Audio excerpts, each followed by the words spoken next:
Nosotros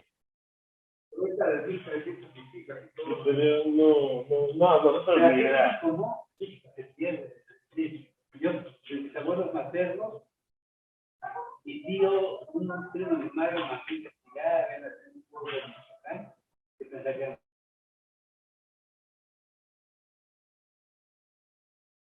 De España, ya nada más que vengan. Sí, de España sí que fueron mucho a las iglesias, a los bautizos que tenemos, para hacer toda la bueno,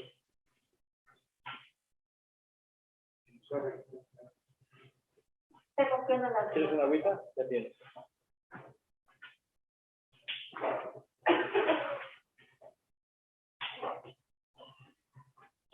Ay, que entonces no se ve bien la no había manera de Pablo. Es que mandamos a hacer nuestro.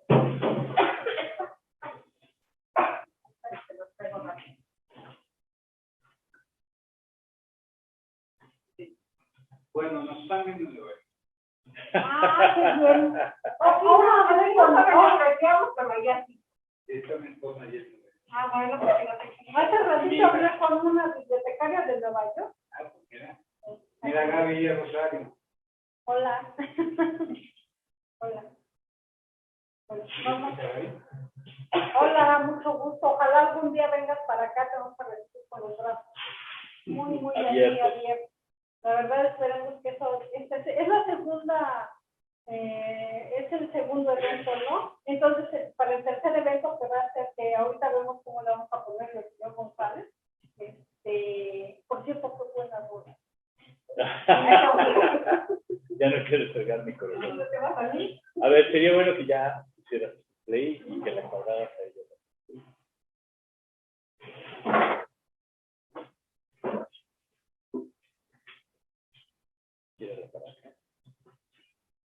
Eso es todo. Pues ya estamos. Bueno, buenas tardes. Estamos muy contentos de recibir aquí al señor González, a Iker Moranchel, perdón, y ustedes. Y bueno, pues estamos en un acto que nos llena de gran felicidad porque vamos a recordar a un gran músico que fue Armando Vega Gil, ¿no? La verdad es de que quien alguna vez lo vimos en escena, la verdad es que nos quedamos encantados, ¿no? Yo la verdad hay algo que también me gustaría expresar, que era un gran cantante. Yo me acuerdo de haberlo visto en Rocotitlán, aventándose ahí unos, ahora sí que con la voz unas, no sé cómo se le llamará esto, pero yo la verdad es que me quedé impresionada, ¿no? De cómo cantaba. Y bueno, la verdad es que yo tengo gratos recuerdos. Para mí, de cierto modo, es un poco triste saber que me hubiera gustado tenerlo aquí en presencia, pero bueno, por lo menos está pues esta es su esencia, ¿no? Bueno, pues vamos a empezar hablando de Armando Vega Gil, precisamente. Él fue fundador de una de las bandas más importantes de este país, que es Botellita de Jerez, ¿no? Al principio fueron 3 y después pues incorporó el señor González, Santiago Ojeda. Y también Alarcón un tiempo. Ajá, y bueno, obviamente el más fuerte, ¿no? Que era la HH, Botellita de Jerez, ¿no? Habría que explicarlo, pero sí. Bueno, sí, porque, o sea, bueno, es que sí, yo ahí anduve viendo. Fue un disco nada más. Ajá, que anduvieron haciendo reencuentros, formaciones. Sí. Pero bueno, yo creo que todos alguna vez hemos oído alguna canción de Botellita de Jerez, ¿no? Entonces, bueno, pues voy a hablar un poco de la trayectoria del señor González. Él es músico, compositor, productor, escritor y arquitecto, y amigo, compañero de Armando Vega Gil, pero también tienes un proyecto que se llama Combo Movo.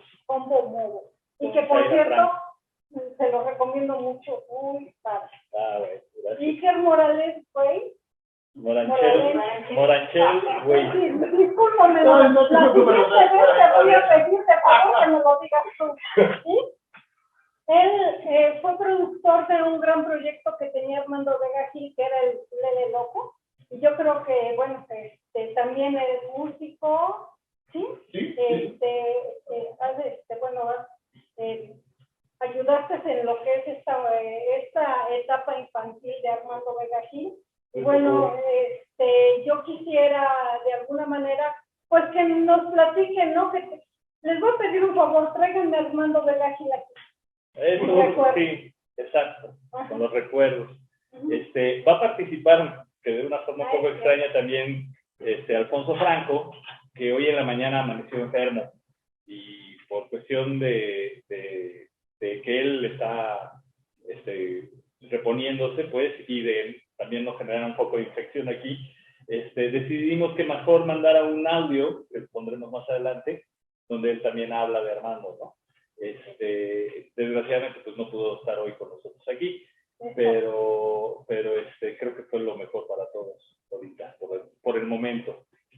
Pues sí, pero ya vendrá, ¿verdad que vendrá? Sí, pues sí, pues podemos hacer otra después. Muy bien. Bueno, pues, bueno, efectivamente la idea de hoy es platicar sobre Armando, además de mi compañero en Botellita de Jerez, pues, un buen amigo, y por lo mismo sé que Armando no solo era Botellita de Jerez, es como lo conoce la mayoría de la gente, y quizás hasta lo obvio, lo más que hubiera pensado la gente que sucedería era pues traer a miembros del grupo, además de mí, y hablar sobre Botellita de Jerez. Pero la verdad es que Armando hizo muchas cosas, muchísimas cosas. Además de ser músico y fundador de Botellita de Jerez, también escribió, tiene 30 y tantos libros en su haber, y hacía muchas cosas.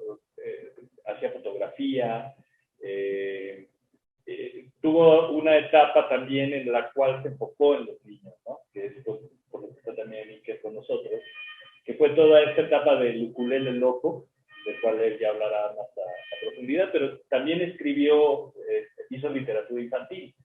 Entonces, todo esto fue respondiendo poco a poco a etapas de su vida, en donde iba teniendo diferentes intereses, alguna vez fue alpinista también, casi se muere cayéndose de una pared,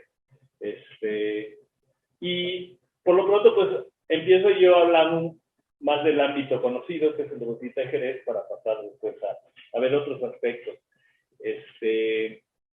Yo entré a la banda cuando la banda ya tenía 5 años, acababa de suceder algo digamos, un cambio muy trascendente en la banda, que era que Sergio Arau, uno de los 3 fundadores, salía del grupo, y en ese entonces yo hice una buena amistad con Paco Barrios, el Pastuerzo, que me invita a entrar a Botellita, y el grupo se reconforma en cuestión de un mes, entramos 3 personas nuevas. Entonces me invita a mí primero, después invita a Benjamín Alarcón, y después invitamos a Santiago. En el Inter, Lalo Tex, de Tex-Tex, tocó la guitarra, fue el que vino como a suplir la parte de las guitarras, y cuando entra Santiago, bueno, pues Lalo dice con permiso, ya les eché la mano, yo me sigo con mi banda Tex-Tex, y así es como de repente estamos ya ahí en el grupo, nuevos integrantes. Tuvimos una primera junta, y me acuerdo que en esa primera junta Armando me agarra y me dice, oye, yo te caigo mal, ¿verdad? Y yo le digo, no, pues la verdad es que no me caes ni bien ni mal, o sea, no sé de dónde sacas esa idea. Curiosamente, ese primer paso, quizás un poco raro, se convirtió después en una gran amistad. Al principio, por una cuestión generacional, Santiago y yo, pues nos llevábamos mucho. Paco y Armando nos llevaban 7 años, y entonces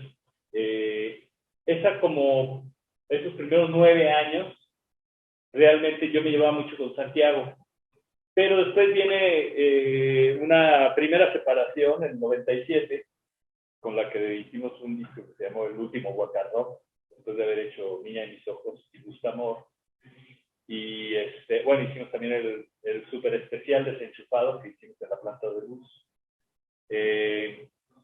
Y entonces, curiosamente, después de esa separación, con el único que seguí llevando una relación de amistad fue con Armando.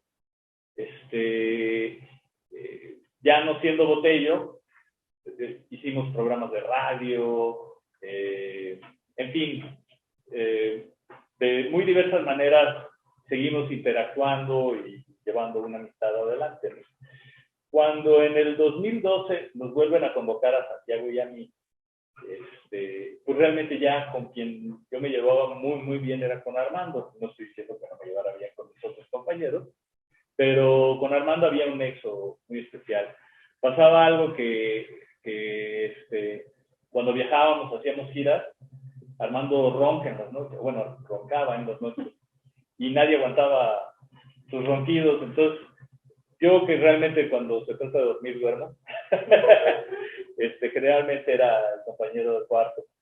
También eso cambió con el tiempo, porque afortunadamente ya después las producciones daban para que cada quien tuviera su cuarto, pero mucho tiempo fue mi compañero de cuarto cuando girábamos, y bueno, podría contar muchas anécdotas, que se me antoja que más bien esas las dejo como para dentro de un rato, que la gente quiera preguntar y eso, pues de ahí también luego es como muy jalar bien, ¿no?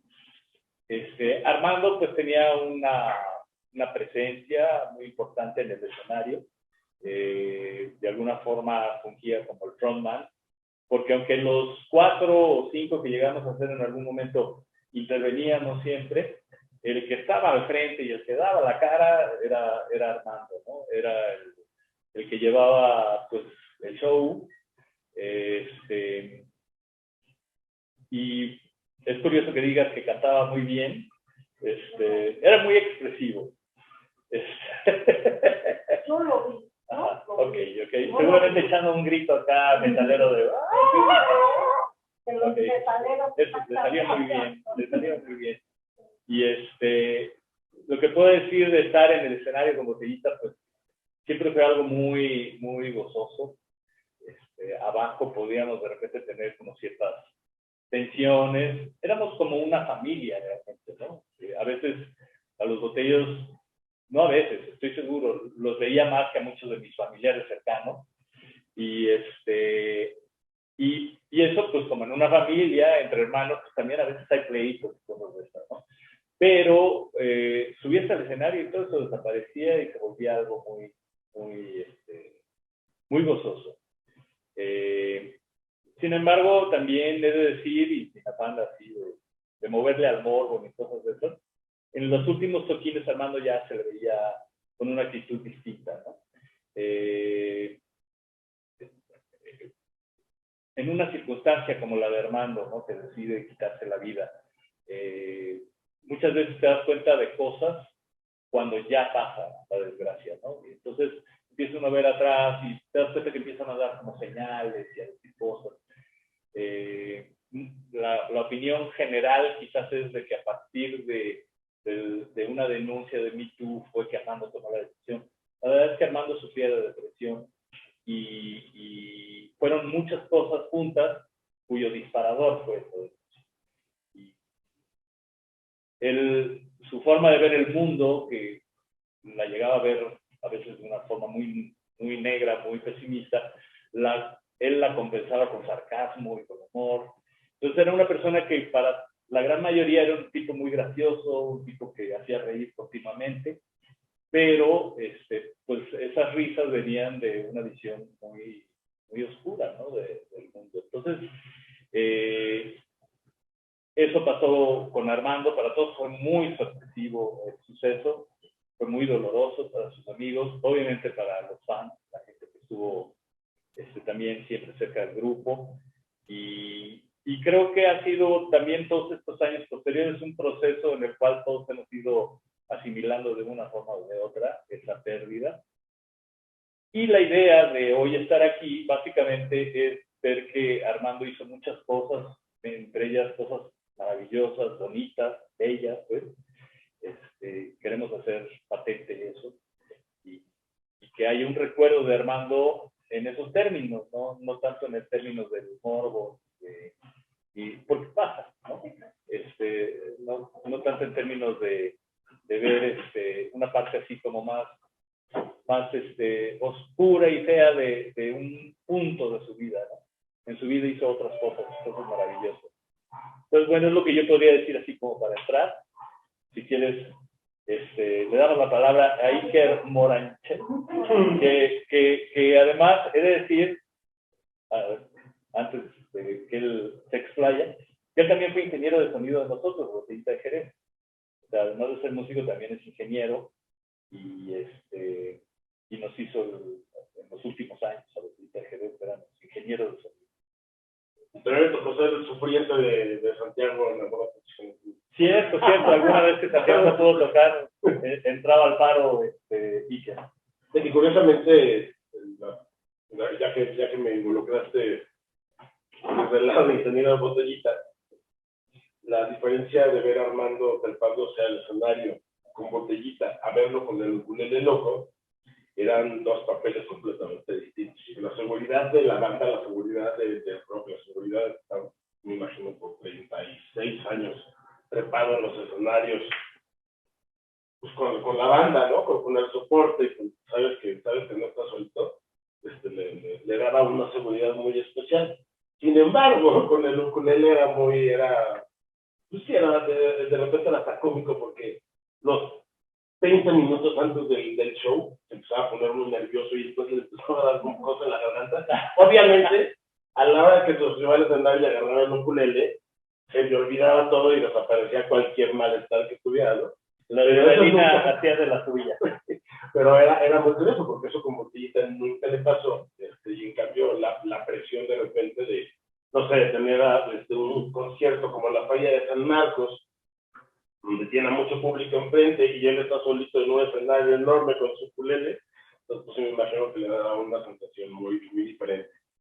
Bueno, me tocó pues coincidir en la época laboral con Armando en los últimos años, que justamente tiene que ver con la etapa en la cual empezó a ser papá. Me parece que de ahí le llega esta inquietud por irse por temas. No sé si de antes la tenía o no, pero a esa partir me parece de ahí que empieza a tener un camino hacia la literatura enfocada a los cuentos, específicamente a la literatura infantil. Y después de tener, me parece, varios cuentos, es que empieza a volvernos canciones. Pues empieza a llevar los piensa en montar en un espectáculo como tal. Entonces, bueno, el proceso con Armando era distinto. En muchas producciones uno tiene determinado tiempo para terminar el disco, ¿no? Y ya el compositor, el artista llega con las canciones terminadas posiblemente y ya hay arreglos o hay que nada más acabar de complementar el arreglo con ciertas cosas. En el caso de Armando no, Armando llegaba con el ukulele y una voz, ¿no? Que era la que él cantaba. Y a partir de ahí en el estudio arrancaba la cuestión creativa de los arreglos sobre todo y la cuestión de la producción y la dirección del disco como tal. Como no sabíamos muy bien el rumbo que iba a llevar de repente la canción, y todo era evidentemente música para niños, pero bueno, dentro de la música para niños hoy en día podemos irnos hacia muchas diferentes sonoridades, vamos a hablar. Entonces el proceso de grabación en mi caso era protegiéndome en todos los aspectos, ¿no? O sea, hablando como ingeniero, bueno, pues lo grababa con 3 diferentes micrófonos, por si necesitaba tal sonoridad tenía pero entonces también lo grabo por línea y también lo mando a un amplificador de bulbos y también, ¿no? Buscaba la manera de que con un solo instrumento yo lograse obtener un sonido rico. Ya con este primer track armado el proceso antes de empezar a grabar como tal era hacer las guías, ¿no? Entonces teníamos ya una maqueta de su voz. Con la guía muchas veces la maqueta era ¿no? Era un guachaguachado de toda la canción, porque o no se acordaba de la canción, o cantaba 2 veces el primer verso, ¿no? Porque no se acordaba del segundo, o no lo tenía claro, o no estaba terminado. Ya después afinaba, ¿no? Exactamente, ya después íbamos construyendo, quedaba en la primera toma de ukuleles, a partir de ahí entonces empezamos a ver, aquí estos coros, vamos a darle más fuerza, los grabábamos otros ukuleles, Y a partir de ahí llegaban las percusiones, entonces sobre todo era como para entregar, como vamos a decir, la mesa, tenerla un poquito más puesta para cuando lleguen los invitados, ¿no? Entonces, ya teniendo ukuleles y una guía de voz, arrancábamos con bombos y algunas cositas de percusiones que él tocaba, y después invitaba al señor González, quien era el que se encargaba del resto de las percusiones. Y posiblemente en alguna que otra canción invitaba a alguien más, ¿no? En el primer disco que logramos editar, en un bajo está Federico Quintana, por ejemplo.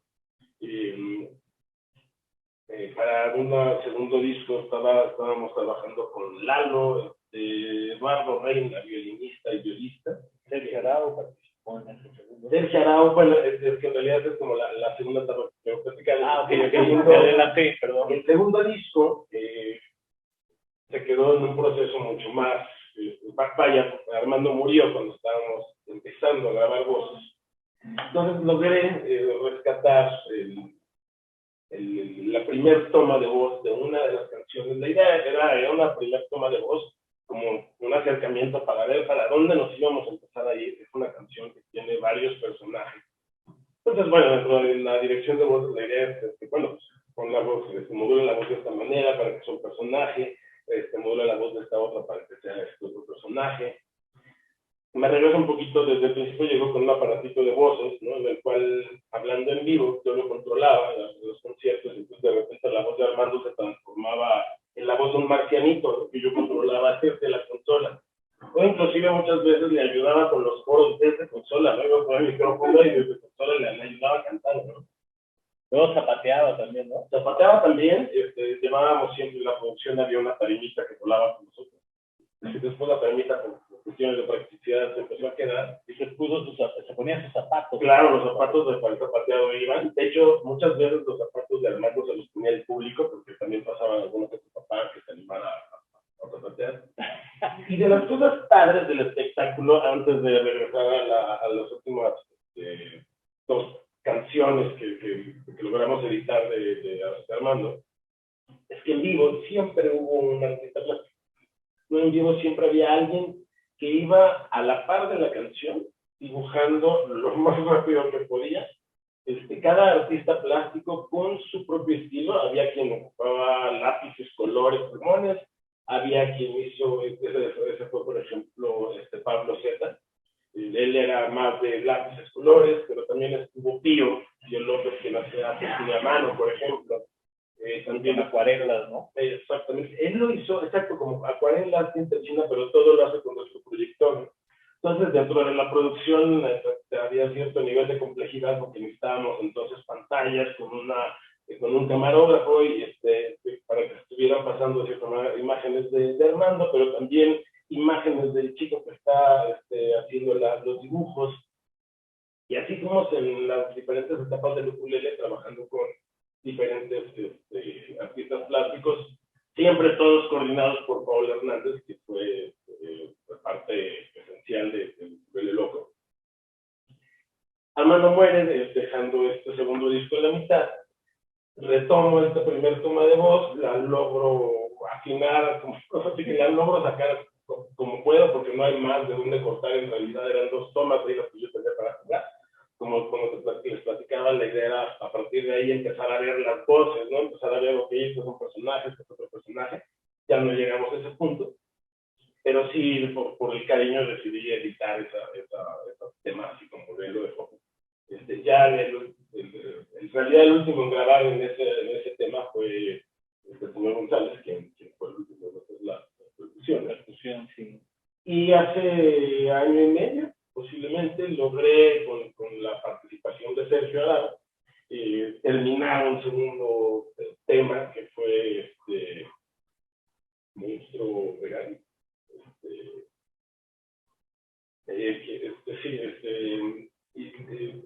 Pues por fortuna, también con la ayuda de Pablo Zeta, se aplicó y hizo un videíto muy sencillo. Pues bueno, pues siempre uno intenta la manera de estos últimos cuentos se llevaron a la vida musical, por así llamarlo, intentarlos sacar, ¿no? Hay todavía algunos otros temas que tal vez con el tiempo podemos terminar. Pero bueno, por ahorita es un poco la historia de Armando Vega Gil y su ukulele loco. Es decir, hay un disco inconcluso, Hay un disco que quedó ahí para en un momento dado acabarlo. Exacto.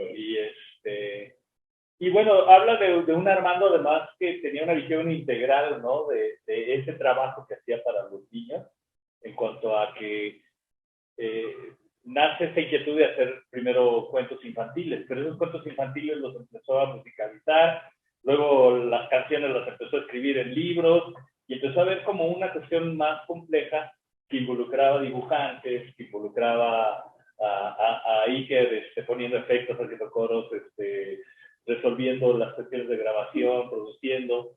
Pero no se me puede olvidar, no puedo dejar de mencionar al queridísimo soldadito Rafael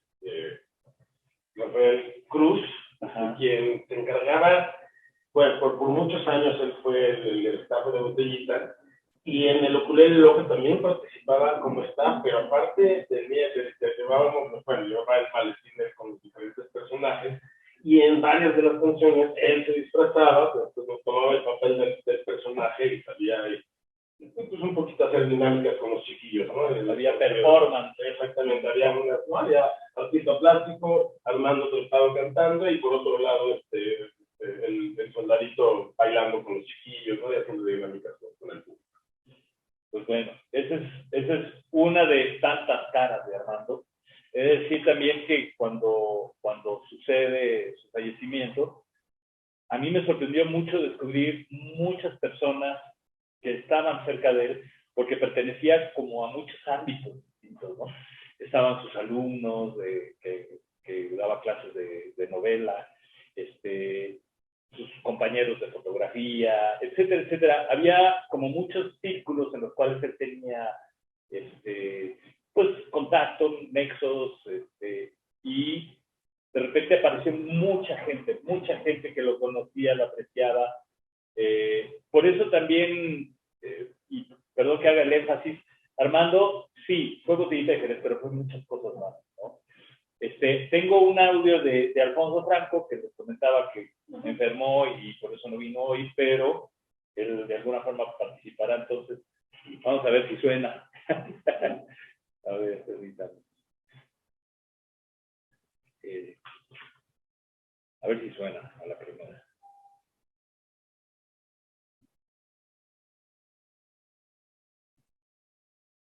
Conocí a Armando Vega Gil cuando yo era muy joven, tendría 17 o 18 años, y él ya era el músico y el escritor. Lo conocí por medio de mi maestro, hoy fallecido H. Pascal, y porque teníamos un proyecto de literatura independiente que se llamaba Goliardos. Entonces Pascal, que en su tiempo fue periodista con el nombre de Manuel García Junco, eh, invitó a Armando, a quien ya había entrevistado varias veces con Botellita de Jerez, para que participara con nosotros, para que nos regalara algunos textos y podíamos publicarlos en Goliardos. Así lo hicimos, y además Armando comenzó a participar con nosotros en eventos que organizábamos en Casas de la Cultura y en Feria del Libro del Zócalo. Y lo que hacía, además de lecturas de sus propios textos, era performance en los que se burlaba perdón, de la comunidad gótica. Al principio era un poco tenso porque pensábamos que los chavos darkies se podían pues molestar. Y sí se molestaban un poco, pero Armando lograba distender esta molestia contando una gran historia y haciendo un performance muy divertido en donde lanzaba fuegos de mago, en donde tenía un sapo relleno de, de gel para el cabello, donde él se iba disfrazando de gótico, se pintaba la cara. eh, Se pintaba los labios, se ponía sangre en toda la cara, simulando ser un vampiro. Eh, Entonces, así conocí a Armando en ese contexto. Nos dejamos de ver porque yo me separé de Goliardos por muchas razones. Y entré a trabajar después de muchos andares aquí y allá, después de haber trabajado como jefe de redacción de la revista El Gourmet, en Editorial Playboy México. Eh, me, Me encontré con él cuando comencé a trabajar como editor en Ediciones B. De inmediato nos reencontramos de la mejor manera, nos abrazamos. eh, y me hice cargo de sus libros. Él ya había publicado 3 libros en Ediciones B, si no mal recuerdo era Picnic en la Fosa Común, eh, el de Amor y Bolillos, no me acuerdo bien su nombre, de cuentos, y era muy curioso porque Ediciones B no publicaba cuentos. Y entonces Yana González, jefa, directora editorial de Ediciones B México, y yo lo defendíamos a muerte cuando Carlos Grev, nuestro querido jefe, decía, no vamos a publicar cuentos. Y entonces nosotros hacíamos y disfrazábamos sus libros de cuentos como una especie de novela de historias encadenadas, una cosa así, para que lo publicaran. Y por eso cuando escucho yo el último audio de Armando Vega Gil diciendo que ya nadie lo iba a querer publicar, me llenamos de mucho sentimiento porque Jana González y yo siempre luchamos por él. Cuando Penguin Random House compró Ediciones B y ya no quería publicar más Armando, eh, nosotros nos lo llevamos a otra editorial, ¿no?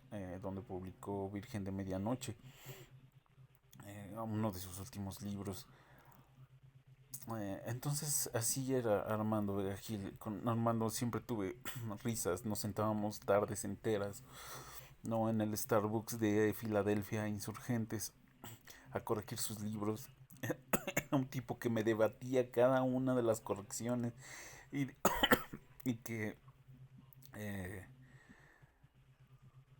no se conformaba y siempre quería saber el porqué de cada una de sus correcciones. A veces yo lo convencía a él, muchas veces, y otras no tantas, él me convencía a mí. De quitar unas cursivas, de poner esto, de quitar lo otro, de hacer esto, y así trabajamos muchos libros, tardes enteras, con el placer que era sentarse con Armando Vega Gil. Eh, Siempre estuvimos muy divertidos. Sí, hubo alguna vez en la que lo quise matar, ¿no? Cuando nos tocó hacer el libro del cuñado de Antonio Asensio, que en ese tiempo era el dueño de Ediciones B en el mundo. Y su cuñado vivía en Veracruz y fue un lío ese libro y fue carísimo. Entonces, en Feria del Libro de Guadalajara lo teníamos que presentar. Nadie los quería. Yo estaba presentando el libro y tratando de salvarlo como podía. Y Armando Vergil, un poco borracho, se sentó hasta atrás de la presentación, botado de la risa. Ese día sí quise matar a Armando, pero de ahí no pasó. Después nos emborrachamos aún más. Eh, en cuanto a la obra de Armando, ustedes que lo han leído, eh, se pueden fijar que Armando siempre era protagonista de sus propios cuentos y de sus propias novelas. Siempre había un personaje que se parecía sospechosamente a Armando, ¿no? Un detective, alguien, no, ni hablar del diario íntimo de un Waka Rocker, pero siempre estaba él. La música de las esferas, donde cuenta historias que él mismo protagonizó en el mundo del rock. En la poesía lo puedes encontrar ahí, a él como personaje. Eh, Sin embargo, este último libro de Virgen de Medianoche, que Yana González y yo lo publicamos, eh, era un libro diferente. Era el libro de una historia de un adolescente que tiene ahí también un, un- una historia en donde pues, la adolescente menor de edad se prostituía a través de Tinder. Entonces también tratamos de hacer que la editorial no se diera cuenta de esa situación. Pero vamos, a lo que voy es a que en este libro era el único en el que Armando no salía él como protagonista. Y yo se lo platiqué y le dije, Armando, es una gran evolución, que es tu primer libro en el que no sales tú. Y Armando me dijo que él no se había dado cuenta. Planeamos hacer una trilogía de esa historia, pero un día Armando ya no estaba. Un día Armando decidió ya no estar. Y vamos, Armando tenía esta cuestión de luchar mucho por el puesto y por las cosas que él creía merecer. A mí me tocó y que las merecía, claro, pero la gente no siempre se las iba a dar. Me tocó desde defender estos libros de cuentos y convertirlos en novelas, a los ojos de los directivos, hasta verlo pelear afuera de la oficina de un directivo de Penguin Random House para que le dieran lo que él necesitaba, para que le dieran lo que él quería, para que le dieran lo que él creía merecer, y luchaba con todo. Y creo que así también era un poco en la música, ¿no? Esta cosa que decía de por qué cada vez que Café Tacuba saca algo es noticia y cada vez que Botellita saca algo no pasa nada. Entonces él tenía esta cosa, eh, pero yo me quedo con la idea de que la injuria, porque estoy convencido, casi seguro de que de lo que lo acusaron en el Me Too era mentira. Que si era un coqueto, que si era unos qué, pero era un tipo noble y además eh, con un sentido social bastante interesante. Eh, pero en fin, Armando Vega Gil, yo hablé con él 2 días antes de que decidiera ya no estar y planeamos 2 libros y ya no los hubo. Pero Armando dejó la constancia de su paso por el mundo en la música y en la literatura. Era un gran poeta, un ganador de cuentos nacionales, de premios nacionales de poesía. Era un gran narrador, era un tipo a su estilo, y a su estilo se fue. Y siempre voy a agradecer eh, haber estado presente en la vida de Armando, porque era un gran amigo y porque era una maravilla trabajar con él. Y ya, se pueden decir muchas cosas.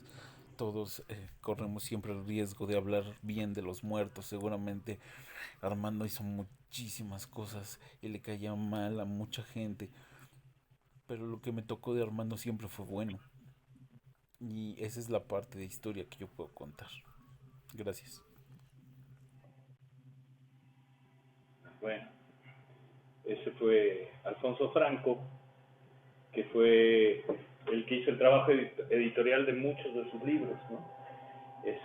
Yo busqué información quizás un poco más dura sobre Armando. Tengo aquí una lista de sus libros, puedo leerlos así de corrido para tener una idea de lo que ha sido su obra, además de los 9 discos que sacamos con Botellita de Jerez.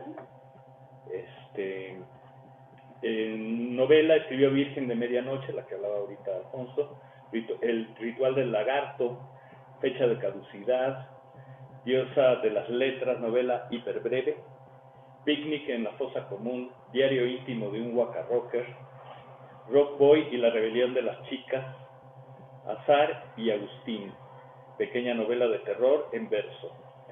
Luego cuentos, La música de las esferas, Cuentos de horror, desamor, locura y bolillos, La ciudad de los ojos invisibles, Cuenta regresiva y otras fábulas supernumerarias, Fábulas oscuras y humor sangriento, Poderes de la transparencia, Brevísima relación de un ladrón que yace encuerado y otras pesadillas, La semiótica de la semita, que esa tú y yo lo compartimos, ese librito, ¿no? Que habla de los panes. Se llama La semiótica de la semita o Ay, qué rico tus cocoles. Luego en poesía escribió Permanencia involuntaria, La ventana y el umbral, que también lo doné aquí a la biblioteca. Vagamundo, 3 y una invocaciones, Entre sueños te veas. De sátira escribió Colmos para adultos y El anticarreño, Manual para las malas costumbres.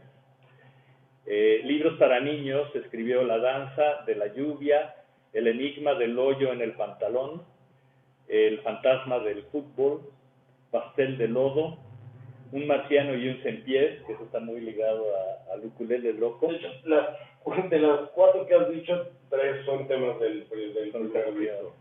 Una noche de catarro y pesadillas, El perro de Oventic, Cumpleaños en la marisquería, Renata y la fábrica de juguetes, Se armó la fiesta de muertos, Momias, ángeles y espantos. Ahora, premios y distinciones, para que vean nomás.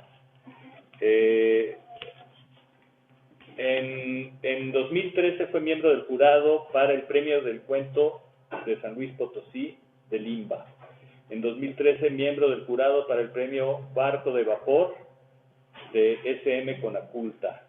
En 2013 también nominado al Ariel, que otorga la Academia Mexicana de Artes y Ciencias Cinematográficas de México por Mejor Corto Animado. En 2008, premio Alejandro Galindo, que esa es otra de sus habilidades, hacía cortometrajes y videos, era director, pues. Premio Alejandro Galindo a guión escrito para largometraje otorgado por la SOGEM, Sexcuex y Fidecine. En 2006, Premio Nacional de Cuentos San Luis Potosí, Premio Nacional de Literatura de Bellas Artes. En 2004, becario de la Secretaría de Cultura de la Ciudad de México para la difusión de la obra literaria en el programa Artes por todas partes. 2003, primer lugar en el concurso de guión para el cortometraje Sexto Festival Internacional Expresión en Corto de Guanajuato. En 2001, Premio Nacional de Poesía de los 19 Juegos Florales Universitarios convocados por la Universidad de Campeche. En 2001, becario de la Secretaría de Cultura de la Ciudad de México para la difusión de la obra por el programa Artes por todas partes. En 2001, Premio Internacional Goliardos de Ficción, Terror y Fantasía. 2001, Premio Nacional de Cuento Benemérito de América, convocado por la Universidad Autónoma Benito Juárez de Oaxaca. Y una larga lista también de obra audiovisual, ¿no? Hizo videos, hizo cortos, quizás destacar. Hizo uno con Sergio Arau, como Perros y Gatos, que es animación y los dibujos son de Sergio. Entonces, hubo trabajos de Armando extra Botellita de Jerez. En algunos casos interveníamos algunos de nosotros, pero pues hay toda una obra extensísima de cosas que informan a Armando, ¿no? Al final de cuentas. Yo también quería decir que él fue también escritor en algunos de los programas de Andrés Bustamante. Claro, ¿no? él fue guionista y de... él también fue guionista de esta película, ¿no? Que hizo con Andrés Bustamante, creo que más allá de eso, su presencia era muchísimo más, obviamente que quien alguna vez lo seguimos, pues luego nos daba mucho gusto verlo en Canal 22, haciendo ahí un cortometraje del rock mexicano, donde salía Bati, salía el Mago Cuervo, donde lo entrevistaban. Entonces, la verdad es que era un hombre muy completo, muy completo, y la verdad es que, bueno, a mí, yo en lo personal lo admiro mucho. Y bueno, pues, perdón por mi intervención. No, para nada. De hecho, creo que estaría padre pues, establecer como un diálogo, si quieren preguntar algo en particular. Una pregunta para los dos. En una sola palabra, definan a Armando Vega. Yo, pues de alguna forma lo puse también, lo que sale en el cartel, un buen amigo, ¿no? Un amigo que me apoyó en muchas formas. Yo también escribo, no escribo ficción como él, pero he hecho cosas de investigación, y él me recomendó en ciertos momentos, ¿no? Muchas de las cosas que yo he podido lograr fue por recomendación de él. Y como amigo siempre estuvo cerca, y era alguien de quien yo aprendía cosas, ¿no? y me voy a extender. Entonces, eso de decirlo en una palabra es un poco difícil. Era un brother. Un buen brother, sí. Entonces, así lo vemos así, era un buen brother. Y era mi brother. A mí me tocó conocer, me parece un lado muy sensible de Armando, me tocó conocer como un lado muy... a lo mejor por las cuestiones de ciertas salidas, de ciertas giras, estar como en momentos en los cuales de repente no estás como con todo el, ¿no? Con toda la tropa, de repente somos muchos en la salida, ¿no? Y me tocó conocer ese lado como muy sensible y es imposible decirlo en una palabra, entonces, ¿no? Es demasiado, esa fue la que elegí, pero bueno, también puedo decir que lo admiro muchísimo como el gran artista que es, ¿no? Así que, Pues sí, era un artista muy completo, ¿no? Porque iba de niños a adultos y manejaba tanto la poesía como la literatura Sí. infantil, la música y de todo. Yo lo que podría decir es que Armando era una persona en continua evolución. Entonces, no es el mismo Armando el que yo conocí a finales de los 80s al Armando ya del siglo XXI. Siempre por esto mismo de que se involucraba en muchas cosas, que era muy creativo y bueno, como persona evolucionaba también y iba siendo otro, ¿no? Él tenía mucho este rollo de ser una mejor persona, cada vez, ¿no? Como todos los humanos cometemos errores, pero él cuando ubicaba algo trataba de cambiarlo, ¿no? Y trataba de ser muy congruente con su forma de pensar y actuar, ¿no? Eso sí, puedo decirlo, era un luchador en ese sentido de que sus ideas correspondieran con su actuación. Congruente, ¿no? Sí, era muy congruente. Sí. No, primero, el soldado sigue vigente, tiene su propio grupo ahora y está haciendo cosas. Sí. Y también destacar la parte política del palomazo informativo, ¿no? Claro. Con Fernando Rivera Calderón, que yo produje sus discos. por ejemplo. Eso surgió, trabajaban en aquel entonces en el Canal 40, y como parte del noticiero había una sección musical donde hacían parodias de las noticias, ¿no? Era una editorial musical. Exacto, era como caricatura llevada a la música. Y Hicieron 3 discos, ¿no? Fueron 4, yo hice los 3 de estudio y hicieron después uno en vivo, que ahí ya no tuve que ver, pero fue también una gran experiencia. A partir de eso, él me presenta a Fernando Rivera Calderón, que yo me termino convirtiendo en un muy buen amigo de Fernando, y luego ellos se pelearon, pero fue él el que me presentó a Fernando y trabajaron el Palomazo Informativo por muchos años, con Daniel Durán también. Yo quería decir algo, en el año Martín 83, yo conocí a Botellita en La Rocola. En Miguel Ángel de Quevedo. Y allí me dieron el cassette, que ya fue famoso posteriormente. En Radio Charro and Roll. En Radio Educación, a Botellita, primer Botellita, y a Briceño, y a Jaime, fueron los primeros que llevé en vivo. Que hay que mencionar que tú eras el programador de Radio Educación, trabajabas ahí. Exacto, bueno, muchos años. Pero por supuesto que esa primera Botellita fue muy impactante porque pues, estaba aterrizando finalmente un concepto novedoso como el boca roja. Estaba dando muestra de que el rock podía tener un tinte mexicano muy, muy natural, caía muy natural pues todo la mezcla que hacían de los estoperoles con el aguacate, con el guacamole, era muy interesante.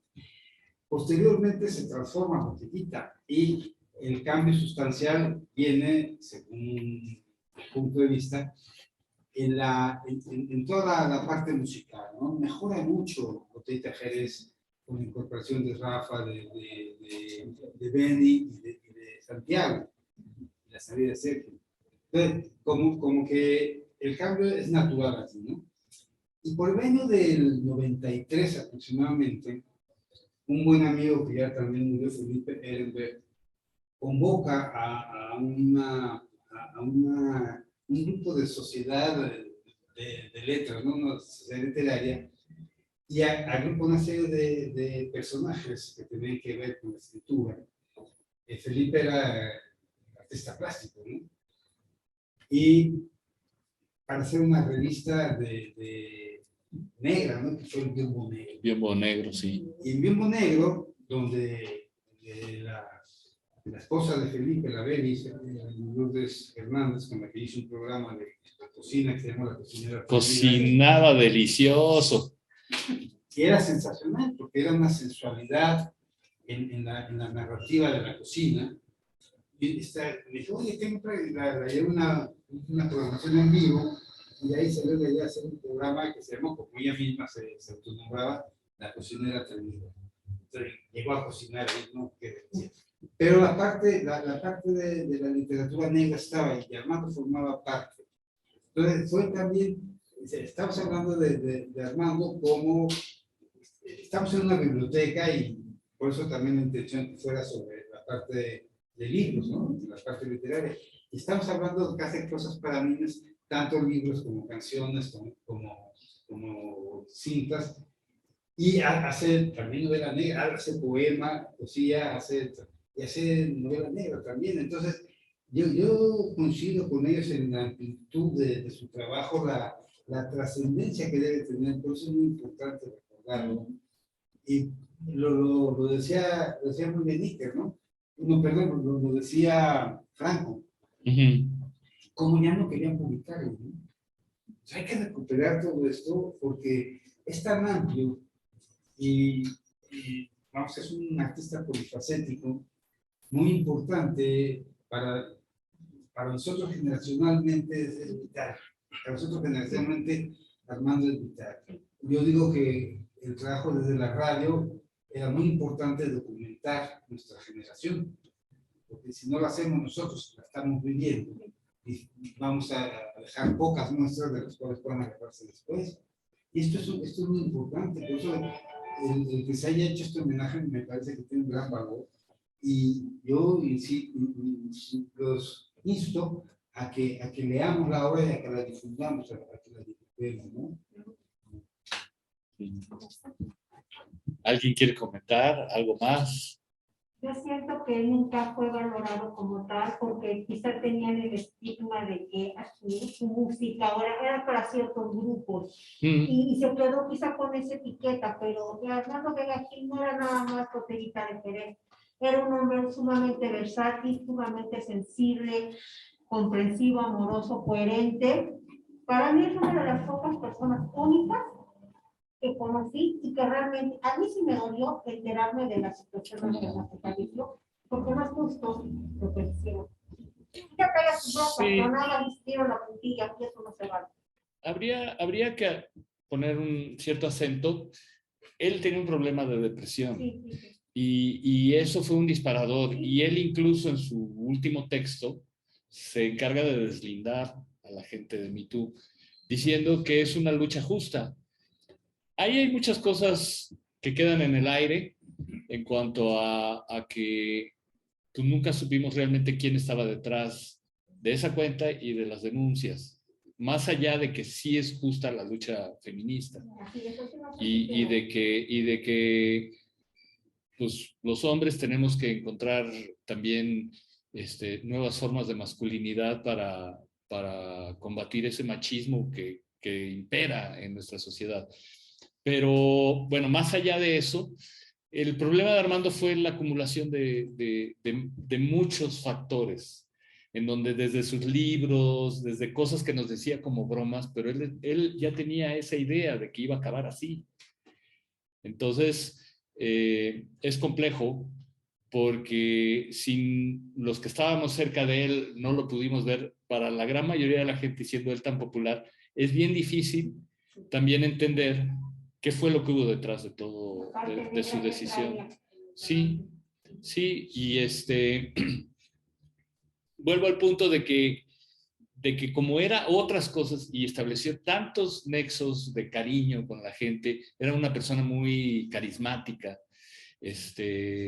Aunque fuera rockero, al final la gente quería a Armando, ¿no? Sabemos que la historia del rock en México ha sido siempre de ir contracorriente, de estar estigmatizado, etcétera, etcétera. Y sin embargo, él creo que trasciende eso con su personalidad y fue querido por muchas personas, ¿no?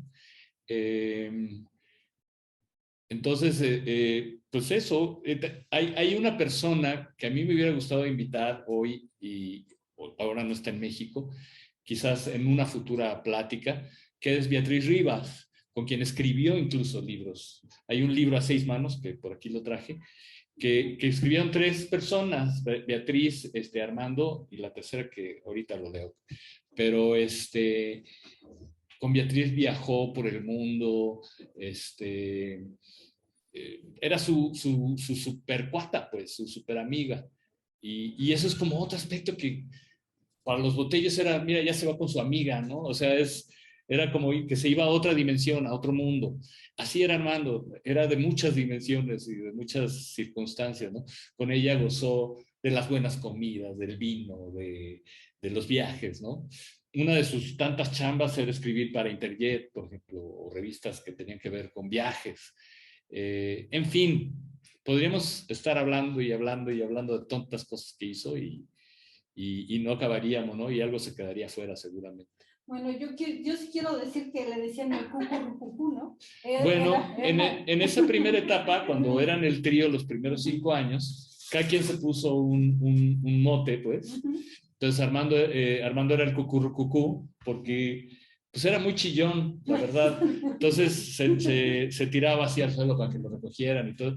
Entonces era cucurrucucú, paloma, no llores, ¿no? Estaba el Uyuyuy, que era Sergio, y estaba el Mastuerzo, que realmente Paco es el único que ha mantenido su apodo de aquel entonces. No sé si Sergio sigue usando el Uyuyuy, pero Armando dejó de usar el cucurrucucú. Armando ya después, esa denominación ya no fue muy común. ¿No? Bueno, yo te lo digo porque dicen que por ahí dicen que nada más se iba en puro llorar, ¿no? Exacto. Entonces yo recuerdo que era lo que decían, bueno, pues es por eso. Entonces, bueno, ya ahorita viéndolo hacia atrás, uno se da cuenta que sí, efectivamente traía ya una predisposición a la depresión, ¿no? Pues sí, quizás ahí, por ejemplo, se manifiesta un poco eso. Es algo que quizás en algún momento podría ser interesante entrar a fondo, ¿no? Aún así, pues Armando se llevó a la tumba sus razones, ¿no? No hay manera como de saber qué había en esa cabeza. Entonces, no sé, yo como alguien que lo extraña y que lo quise mucho, hay un momento en donde digo, ya, no vale la pena ir más allá y más bien piensa en las cosas que sí existieron, las que sí te constan, ¿no? En los buenos momentos, ¿no? Los buenos, muchos que hubo buenos momentos, sí. Sí. Y ya fuera del aire, y para ya que hay todo el mundo capulea, todo el mundo, era Armando Guadavín, y el más puerco. El más puerco, sí, no. También, bueno, yo me sé otros más gruesos, impronunciables, ¿no? Sí. Todo el mundo nos llamábamos. Pues sí, es. Sí. Bueno, yo sí quiero decir que, pues la verdad es de que si nos vemos hacia atrás, viendo toda la trayectoria que tenía la gente de Botellita de Jerez, porque digamos, Santiago Ojeda también es alguien importante, o sea, pues él era realmente, bueno, yo la verdad del otro, de Benjamín, que estuvo una etapa nada más. No sé mucho de él, pero sí me doy cuenta, digamos, por ejemplo, que Sergio Arau es un montón de cosas, ¿no? También, el Mastuerzo también es un montón de cosas. Armando Vega Gil también es, o sea, no nada más es alguien que incurrieron en la música, sino en la cultura, en el mundo cultural de este país, ¿no? Y entonces yo creo que en ese sentido vale la pena recordarlos a los 3 también, y a los 5 y a los que vinieron después, porque bueno, yo no sé, hace poquito una compañera mía me dijo que los fue a ver cuando cantaban Tiburón, Tiburón. Ajá, y la época de las cumbias. Y entonces, también me acuerdo de la abuelita de Batman y todas esas cosas, ¿no? Por ejemplo, Armando odiaba esa canción. ¿Ah, sí? La odiaba, o sea, hicimos... Pero la cantaba muy bien. Sí, bueno, la cantaba Paco, pero... Sí, pero me refiero que... Él le metía jícamo, sí, pero después la odió. O sea, como es una canción además que nos pedían, porque curiosamente, aunque fuera de de la etapa negra de Botellita de Jerez, que así le decíamos, había gente que pedía a la abuelita A de mí me Batman, gusta y la programé varias veces. por ejemplo. Entonces le decíamos a Armando, oye, pues vamos a montarla, que sea parte del repertorio. No, no, no, y no, y no, hasta que lo convencimos de hacer una versión punk. Entonces no es cumbia, es la abuelita banda de Batman Punk. La hicimos en 2017 y la grabamos y ahí está, para que la oigan si la buscan. Pero él tuvo mucho conflicto con esa etapa de las cumbias, porque, vaya, como lo viví yo, fue una experimentación, nos metimos en un terreno en donde pensamos que íbamos a tener una beta de creatividad, de popularidad, incluso de trabajo, ¿no? Y lo cierto es que el público que venía siguiendo a Botellita se sintió defraudado y nos dejó de seguir. En esa época nos acercamos a la televisión y en la televisión uno genera públicos efímeros, o sea, no son públicos que siguen porque realmente se adentren en tu trabajo y eso, ¿no? Entonces, ese disque nuevo público que habíamos obtenido también se sumó de repente. Tuvimos que crear un tercer público, que ya fue universitario y que tuvo que ver con los movimientos zapatistas, que vino una nueva etapa de Botellita. Armando, en ese momento, alucinó todo lo que hicimos de las cumbias y todo eso. Dijo que fue algo totalmente innecesario, que no teníamos por qué haber entrado por ahí, ¿no? Es su opinión. O sea, tú hablas con Paco y te va a decir otra cosa totalmente diferente. A mí no es que odie esa etapa, pero a mí se me agotó. O sea, hubo un momento en que ya no le encontré ningún chiste y a lo que sigue, ¿no? Vamos a buscar otra cosa. Sí, yo veía que también experimentaban con diferentes ritmos, ¿no? También yo lo oí ahí que tenían algo como una balona, ¿no? La balona de la conquista. Entonces, Pues mira, a Botellita de Jerez, si hay una constante en todo su trabajo es que mezcló el rock con la cultura popular mexicana. Esa era como la esencia de Botellita. Y eso implicaba mezclar muchas cosas. Generar un sincretismo, ¿no? de culturas, lo que nos llegaba de fuera más la cultura nuestra. Si tú ves los discos de Botellita, eso está presente en todas las etapas. Y hay un disco en particular que fue el super especial Desenchufado, el disco que hicimos en la planta de luz en vivo, que por el hecho de ponerle instrumentos acústicos y vernáculos, incluso tocamos vihuela y guitarrón y otras cosas, de repente como que la música de diferentes etapas se uniformó por el arreglo de que estábamos poniendo. Y a mí me gusta mucho ese disco porque fue el primer disco que mostró cómo era la interacción de Botellita con el público, que era muy particular. Y por otro lado, se entiende esto que te digo de la mezcla de la cultura popular mexicana con el rock, porque ya hay una homogeneidad en los arreglos. Creo que es un gran disco, ¿no? Mucha gente le tiene cariño a ese disco. Sí. Ahí tocábamos desde Niña de mis ojos hasta Alarma, hasta Alarma la de todos, o Denis, Vamos a la alberca. ¿Te gusta a ti ese son? ¿Te gusta a ti ese son? O sea, mezclamos ya ahí realmente todo. Que la botellita que me tocó a mí, siempre tocamos el material de todas las épocas. Solo cuando estaban con Sergio tocaban nada más lo de los primeros 3 discos. Pero sí, nosotros pues obviamente le teníamos también un gran respeto a esa primera etapa, ¿no? Nunca nos peleamos con ella, ¿no? Sí, pues se había mantenido el nombre, se tenía que mantener la herencia, ¿no? Pues sí, eso lo teníamos claro. Hubo un miembro que no lo tenía claro y terminó fuera, que fue Benjamín. Él se quejaba, no quería tocar lo de antes, ¿no? Era parte de la historia. Claro, o sea, lo que nos parece obvio, curiosamente sobre la marcha generaba conflictos, ¿no? De por qué tocamos eso. Sí, eso no me corresponde, ¿no? Sí, seguía siendo Botellita Jerez. claro. Sí, exactamente. En otra, o sea, es la primera parte de Botellita. Fuimos evolucionando, pero no vamos a tratarnos ahorita. Exactamente, eso fue, tal cual. Sí, porque si no se hubiera cambiado el nombre Que muchas veces nos preguntamos si hicimos bien o no de mantener el nombre, ¿no?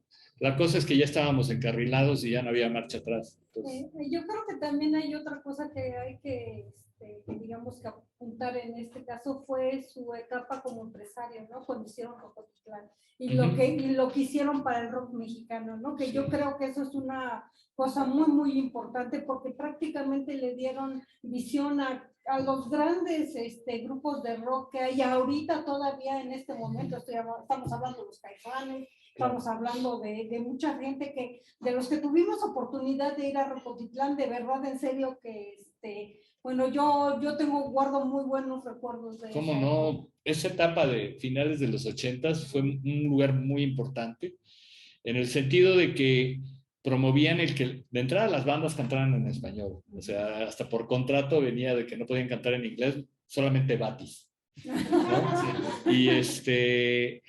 Y había como un esquema en el cual, si eras una banda que empezabas, emergente, te daban los días de la semana.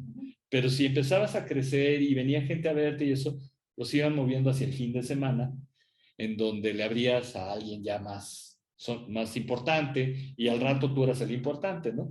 Eso generaba una dinámica bien interesante porque las bandas se entusiasmaban en invitar gente, se generaba todo un movimiento. Y tenían otra cosa muy interesante, que los músicos podíamos ir sin pagar cover y creo que hasta un trago te invitaban. Entonces, nada más con las bandas fuertes, y no todo el tiempo. Sí, a mí nunca me dejaron, perdóname, a mí nunca me dejaron. ¿Tú estuviste en la etapa de los botellos? ¿O Por supuesto, me tocó empezar a tocar el rock en el 90, justamente, o sea, al menos en la época del 90. Estaban los botellos. Claro, fue ahí no estaban los botellos. Estaba claro, ya estaba Tony Méndez. Exacto, Tony Pero Méndez, bueno, claro. A lo que voy es que eso de ser como hospitalarios con los músicos generaba el hecho de que siempre había músicos ahí. Entonces el público que iba sabía que iba a convivir con Sabor Romo, con X, con Z, y eso era un encanto del lugar, ¿no? Sí. Cuando pasa lo del cambio Claro, de la venta de Rocco, claro. pasaron cosas que incluso a Armando y a Paco les generaron muchos resquemores, ¿no? Tony Méndez tiene una versión de la historia que hay que aclarar. Él muchas veces cuenta que Rocotitlán dejó de ser de los Botellos porque se separaron. No es cierto. Nosotros todavía tocamos 2 años en Rocotitlán, la nueva formación, siendo Paco y Armando socios de Rocotitlán. Después se lo vendieron a unas personas ahí intermedias hasta que lo compra Tony Méndez. Y Tony Méndez, pues cambió las reglas del juego, ¿no? Ya estas cosas que conté, ya no las hizo así, puso a vender boletos a las bandas, si no vendían todos los boletos, se los cobraba, etcétera, etcétera. Cambió el espíritu y la filosofía de Rocotitlán. Sin embargo, fue un lugar importante también porque muchas bandas, digamos, posteriores nacieron ahí.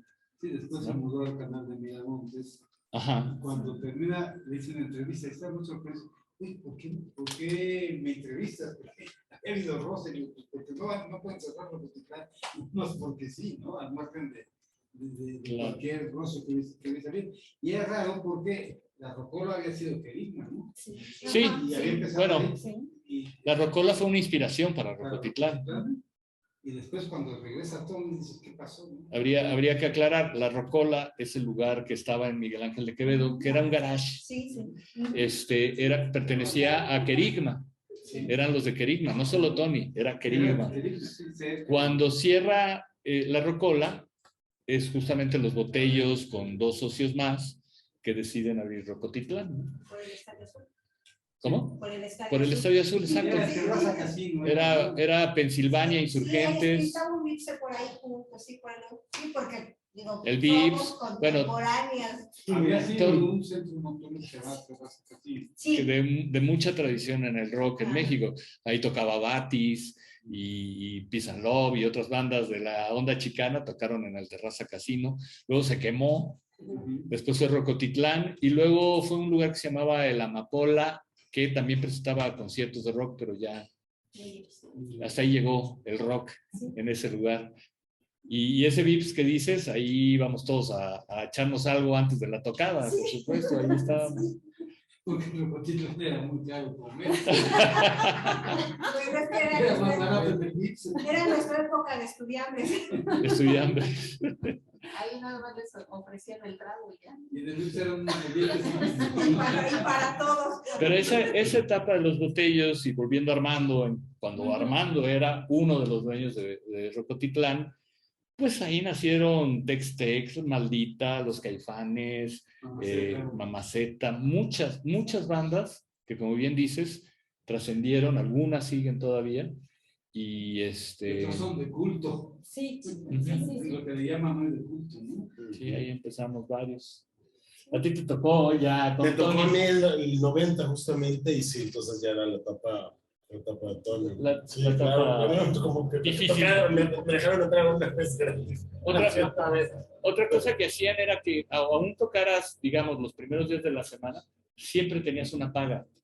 Eso yo lo recuerdo muy claro, porque aunque sea para pagar el transporte de las cosas, te daban un dinero, no era así de que Ahí vayan a tocar y ven que cómo se sí, regresa. o vendes los boletos de tu toquín y si no los vendes todos, tienes que Los pagar la solo se diferencia. van, pues, casi estoy comprando Ese fue el mero final. Ese Esa época fue- de los boletos fue el mero final. Fue así, ya 95, Pues, 96. No, desde porque antes. Armando y Paco se pelearon con Tony ¿Sí? Cruz. Sí.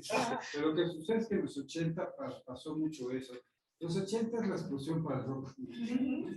Porque es donde empiezan a haber espacios, empiezan a haber... Y justamente en lugares como Rocotitlán, como Brook, como las librerías, ¿no? El Ágora, el Sindicato de Trabajadores de Electricidad, entonces, se ganan muchos espacios, sobre todo a raíz del temblor. Y como viene una explosión de grupos mexicanos de muchos calibres y de muchos géneros, se empiezan a ver lugares, ¿no? Ya no es nada más los hoyos funky, ya empiezan hacia el sur, por ejemplo. El sur se convierte en un abrevadero de músicos que se quejan los del norte, ¿no? Que nada más están en el sur. Pero el sur se abrió. Y se abre GAN, se abre Hit 70, se abre Rágora. La carpa geodésica. Un poquito antes, pero la UNAM, ¿no? Finalmente. Sí. Eso es importante porque Organo. sacar el rock de los hoyos funky, de verdad, en serio, que eso fue una maravilla, porque antes uno no podía ir a los hoyos funky. Sí, La verdad es que era una dinámica ruda, era un ritual rudo. Pero estos grupos no tocaban en los No. Se crean muchos en los 80, ¿no? Sí, mira, lo que, 85 en adelante hay una explosión así. como fuerte. yo lo interpreto, porque pues, me metí en ese asunto haciendo los libros de 60 años de rock mexicano, después de Bándaro hubo una proscripción del rock, una proscripción que provenía del Estado. Y su brazo mediático, que era Televisa, pues cerró los espacios al rock. Cuando llegan los 80s, esa etapa de proscripción no quiere decir que no hubiese habido chavos quizás de clase media que les gustaba el rock y que tocaban y ensayaban en sus casas y eso, pero no había espacios ni había oportunidades. En los 80s pasa algo y el terremoto fue un factor muy importante. El Estado tuvo que ir relajando su prohibición o su actitud ante los jóvenes en México porque pues la sociedad civil se empodera. Y entonces esos chavos que no tenían espacios empiezan a crearlos. Y entonces, hasta entonces en los hoyos funky el rock pertenecía a los chavos banda, a los chavos que vivían en las zonas suburbanas de las ciudades grandes. Y gracias a ellos sobrevivió durante los 70s el rock. Pero cuando empieza a haber este fenómeno de que las clases medias empiezan a tocar rock y empiezan a tener lugares, incluso yo lo recuerdo bien, o sea, había como un resquemor, o sea, los chavos bandas sentía que les estaban quitando algo. Y se fue conforme avanzó la década normalizando y terminó ya habiendo un movimiento que al doblar las manitas el Estado, lo aprovechó también la industria, ¿no? Y crean Rock en tu idioma, una campaña. Porque además, perdón, porque además hay otro factor. Primero, a raíz del temblor, de la Madrid sale 3 días después a dar la cara. Como dice Rafa, se apodera el pueblo de la Ciudad de México por lo pronto. Y entonces, ¿qué pasa? las costureras se quedaron sus edificios, conciertos solidarios con los costureros. Los músicos no cobraban, o cobraban 2 pesos, nada más que se ayudaban al transporte. Pero entonces salen muchos espacios solidarios hacia los damnificados, ¿no? Sí. Eso es muy fuerte, porque coincide pues con que ya está Rocotitlán, coincide con Rocotitlán lleva un año apenas, ¿no? Con el terremoto. De hecho, se inauguró una semana antes del terremoto. Obviamente tienen que cerrar un tiempo, pero no fue un año, ¿eh? Un poco después lo abren. Y sí, tuvieron que aguantar un rato. Y luego viene el 86 con el movimiento del CEU. Y el movimiento del CEU acerca al rock con los universitarios. Porque antes, en el 68, el rock era En Estados Unidos, ¿no? de lo que tenías de los George y de todos los Beatles y todo. Entonces era el imperialismo. Pero con el 86, con el CEU, es cuando el rock entra, o bueno, cuando ya hay una simbiosis ahí, que no hay marcha atrás. Y luego se refuerza con el 88, con las elecciones del 88. ¿No? Sí. ¿Por qué? Porque salen un chorro de lugares, y entonces todos estos grupos que en un momento dado ya no cabían en Rocotitlán, en el grupo, por la cantidad de grupos que había y la demanda tan grande. Los tiempos que había, pues. Entonces, se necesitan más espacios. Entonces, por eso explota tanto. Y bueno, viene el rock en tu idioma, que no necesariamente se tocaba en esos lugares, ¿no? No. Claro, que rock en tu idioma, digamos, se acercó a ciertas bandas, pero había un movimiento que era mucho más extenso. Y bueno, volviendo a Armando y Rocotitlán, fue un lugar muy importante en esa época, porque se volvió en un foro importante. O sea, cualquier banda que se hiciera respetar tenía que pasar por Rocotitlán, ¿no? Y en ese aspecto, pues los botellos tuvieron esa visión de crear un foro que ayudara a que la escena creciera, ¿no? Y esa es una deuda que tiene el rock nacional con los botellos, que no muchas veces se dice, y que luego hay otros que se levantan el cuello por ellos, ¿no? Sí, yo creo, o sea, es por eso que digo que, o sea, no eran cualquier personas los botellos, o sea, bueno, yo también hablo de todos, ¿no? No eran personas así, realmente uno ve hacia atrás cómo han incidido en la sociedad y prácticamente, bueno, muchas cosas todavía continúan, ¿no? Todavía están ahí. Y bueno, pues la verdad es que retomando otra vez de Armando, me gustaría mucho si nos pudieras enseñar los libros que nos traes para con donar, gusto, por favor, con gusto. Para retomar esta vena de Armando, escritor. He de decir algo, o sea, yo te conocí porque por una serie de conexiones fortuitas, me enteré de que tú estás haciendo una sección para el rock mexicano aquí en esta biblioteca. Entonces, te venimos a visitar, venimos Rodrigo y yo, y doné algunos libros, entre ellos los míos, y de ahí surgió tu inquietud, tu idea de hacer esta plática, la cual, gracias, porque creo que era algo necesario. El tiempo también ha permitido que podamos hablar de estas cosas sin esa intensidad del 2019, ¿no? Y bueno, esta segunda vez que vine con más libros, pero esta vez traje puros libros de Armando. Sí, está muy bien porque ahorita estamos hablando de Armando. Hoy le toca a Armando. Hoy le toca a Armando. Entonces, bueno, yo sí quiero decirles que somos la Biblioteca Doctor Mario de la Cueva. Estamos haciendo una colección especial del rock mexicano. En este caso, bueno, también quiero darle las gracias a la SECTEI, que por parte de ellos, bueno, nos han estado apoyando mucho para esto. De hecho, ellos fueron los que me contactaron contigo, ¿no? Entonces, a Verónica Juárez, a Angélica Antonio, bueno, mi agradecimiento muy, muy grande, porque la verdad esto no sería una realidad sin intervención de ellas, ¿no? Claro. Sí, pero además es muy importante que la biblioteca se dé a la tarea de esto, porque no todas las bibliotecas lo tienen.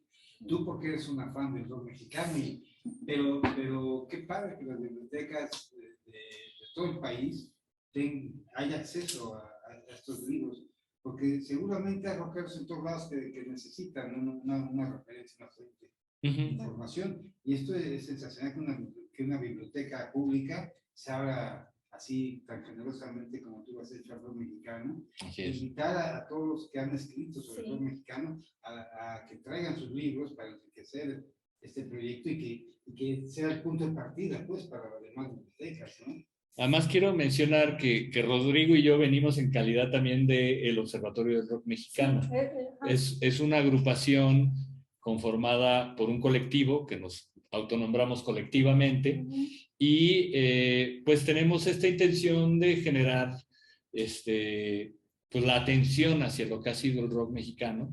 Hay muchos proyectos involucrados con el observatorio, entre ellos una base de datos del rock mexicano, y queremos hacer pláticas, conversatorios, presentaciones, etcétera. Entonces vimos una oportunidad también con tu propuesta de apoyar, o sea, ahorita estamos haciendo transmisiones y todo, que quedarán en las redes para que sepan lo que se está haciendo aquí, ¿no? Y se seguirá haciendo, ¿no? Y además invitar a los usuarios, si quieren saber más de Armando Vega Gil, qué era lo que escribía, bueno, pues aquí están los libros, no los tienen, no, pues... Hago entrega. Ok, no, pero pues, bueno, yo quería que, bueno, los abrimos. Vengan, por favor, aquí lo único que tienen que hacer es sacar su credencial y se los pueden llevar a su casa a leerlos. Bueno, momias, ángeles y espantos. Lo vamos a utilizar. Esa es otra de las cosas. Estamos pensando el área de niños, estos libros, tomarlos y leerlos aquí en nuestras horas del cuento, ¿no? Entonces, eso está otro que es Genoveva y el misterio de las vacas, que bueno, yo me imagino estos libros. El enemigo del hoyo en el pantalón. El enigma del hoyo en el pantalón. Perdón, es que estoy leyendo así. Cabeza. Bueno, déjenme verlos. Aquí está el otro.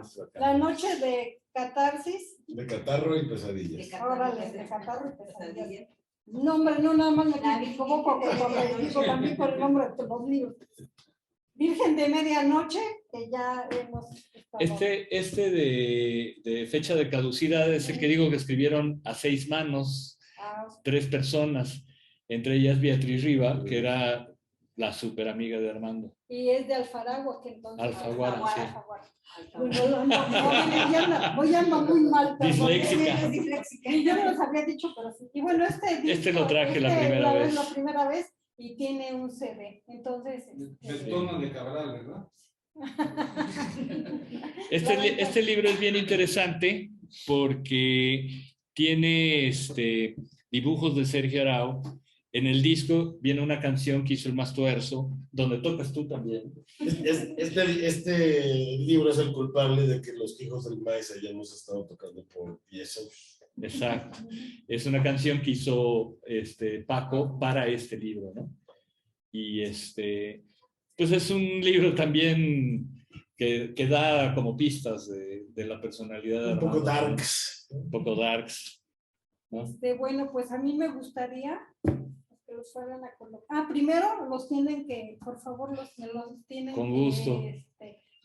Todos los libros que están aquí están dedicados, en este caso, como nos hubiera gustado que fuera Armando el que nos los dedicara, ¿no? Pues sí. Pero en representación de Armando, por favor, todos los libros están dedicados a la biblioteca, a los lectores de la biblioteca, entonces les pido de favor si no los pueden firmar. Claro que sí, con todo gusto. Yo creo que hacemos corte, ¿no, ya de la transmisión para que no se aburran. Sí, claro, mientras estamos ahí escribiendo y pasamos allá. Les agradezco mucho ojalá nos visiten. Estamos en Calzada La Virgen sin número, a 2 cuadras de los Biscuits de Obregón, aquí en la estación del tren ligero La Virgen. Es muy sencillo que vengan para acá, por favor, vengan.